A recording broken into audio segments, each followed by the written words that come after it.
تو قرآن کریم نے سورۃ نساء میں اللہ تبارک و تعالیٰ نے بڑی تفصیل کے ساتھ ان رشتوں کا بیان فرمایا کہ حرمت علیکم امہاتکم و بناتکم و اخواتکم، کہ تم پر یہ جو رشتے حرام کر دیے گئے جن کے ساتھ نکاح کرنا،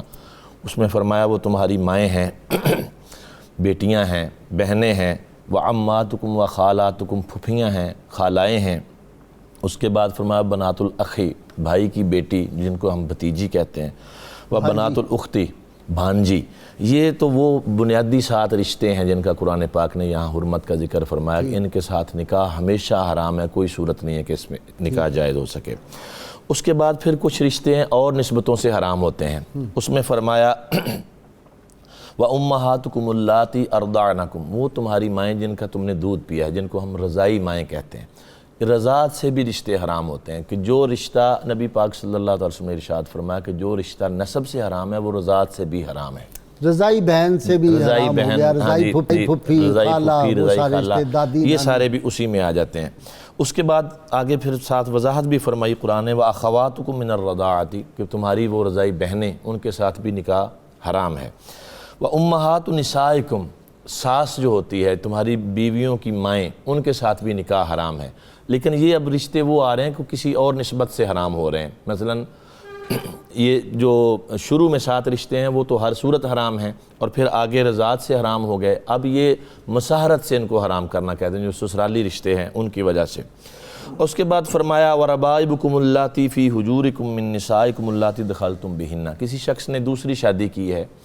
اس کی جو پہلی بیوی ہے اس کی کوئی بیٹی ہے تو وہ اس کے ساتھ ہی آئی ہے، تو اب یہ جب اس کی صحبت میں آ گئی تو وہ بیٹی بھی اس پر حرام ہے،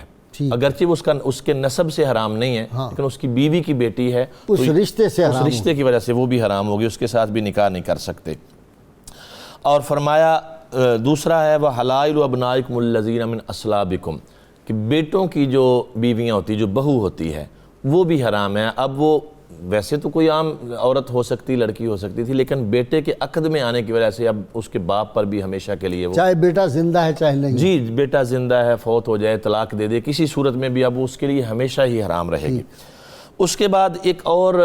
اصول دیا قرآن پاک نے وَأَن تَجْمَعُوا بَيْنَ الْأُخْتَيْنِ،